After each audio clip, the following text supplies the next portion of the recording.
Welcome back to One Comic Book Day, where we're covering Superboy issue 17 and the first story, Clark Kent, Problem Pupil.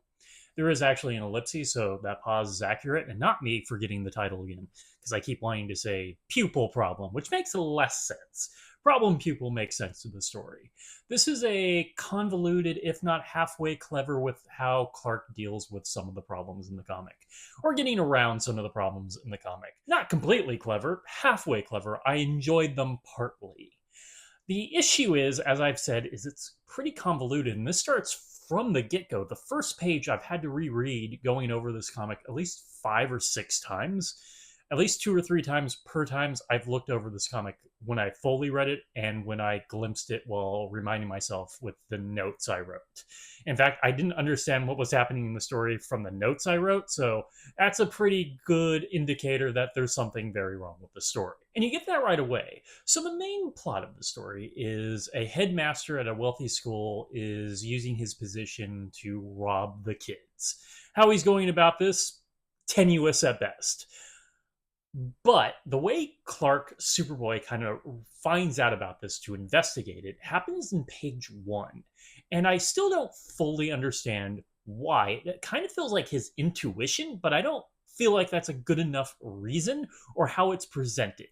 So Clark just sees a rich kid, gets told about the rich kid school, and for some reason, there's not a really good reason given to us, he decides to go check on the school as Superboy.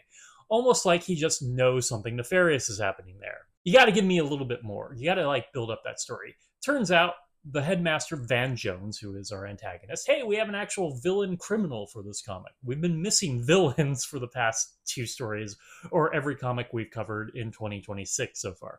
We have a villain. Doesn't really fight him. Well, not in traditional throwing a fist way, but in outsmarting him. Van Jones happens to have the list of rich families that happen to have been robbed recently, which is something that hasn't come up. And that would have been a pretty great idea of getting to why Superboy Clark is investigating this school. Like any actual setup. They didn't have time for setup, which is surprising for. I know this comic is convoluted, but there actually isn't a lot of story going on. There is a lot of dialogue to try to set up what's going on. It's really amazing to think about because of how convoluted it is, how much talking and exposition they had to do to set all this up, when it's not a particularly hard story to understand. Anyway, turns out all these houses have been robbed since Van Jones took over. So this is all the crutch. In the first page, all this information is given to us in the first page of about 10 to 12 pages of a Superboy comic. Yeah, that's just too much, and it doesn't quite make sense, and I'm already just kind of at a loss and don't want to read the rest of the story because of how hard it was to get into it. A comic that was written for children, and I had images of?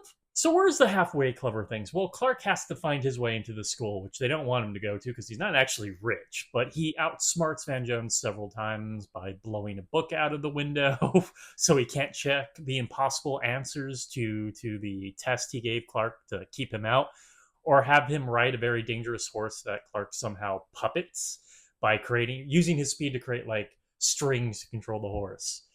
I enjoy those moments. They're very quick and not fully realized, but they have moments of a chuckle in me. And I guess that's a success in Golden Age comics when it comes to me reading these. But herein lies the fault. So Van Jones's plan is he clips news stories about these rich kids going somewhere and then asks a question in class. And when they're able to answer the specific information, say, to an area that their parents had visited, they know for certain it was that kid.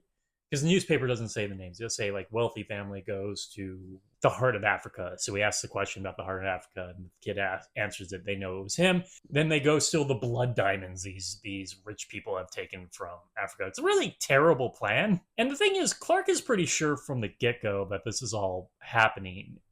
And even when he finds evidence and sets them up by convincing them he has something at his house so he can capture them, he never finds actual evidence. The reason a lot of these stories go on for as long as they do, Clark needs to find something to actually bring these people down. He doesn't do that specifically. He just finds the newspaper clippings, which is not particularly strong evidence to put these guys away. Honestly, he could have dealt with this at any time. And once again, the comic had to give so much information that they completely fail at giving us a reason for the story to keep going on and not for Clark just to pull this crap pretty much at the get-go. He would have known something was going on if he had just tried to convince them he was rich from the moment he was inside the school. There's so much work given to a story that they don't seem to care about getting to work in its specific realm. And it's just a hard story to get into. I don't know about this. It's not a good story. It's just a difficult, overly written comic without like a really good climax. They just show up and he takes care of them. We really needed to rework this whole thing into something where Clark could actually stop them. And there was a reason for him to be going to the school because, as it was, he didn't have to put in all this work for what he ends up finding, how he brings them down. Okay, that is it from Superboy issue 17, which I, for some reason, wrote in my notes as 14. That was 3 issues ago. Clark Kent Problem Pupil. If you enjoyed this video, please like and subscribe. Hit the bell icon to get notifications when new video goes up. I do this Monday through Friday, but Friday is Bat Friday, where I cover Batman story either Detective Comics or Batman. And until next time, let's ponder the question, what did happen to the boy of tomorrow? What happened to this wealthy school? Did it just shut down after this? Did Van Jones create it?